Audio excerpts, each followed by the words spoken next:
فقیہ سے مراد وہ عالم دین ہے جس کا قلب دماغ نور الہی کی مقدس روشنی سے منور ہو۔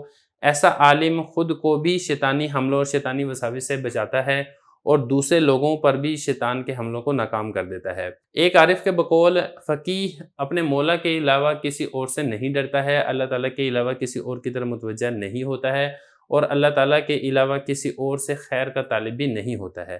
وہ اللہ تعالیٰ کی رضا کی تلاش میں پرندے کی طرح اڑتا رہتا ہے۔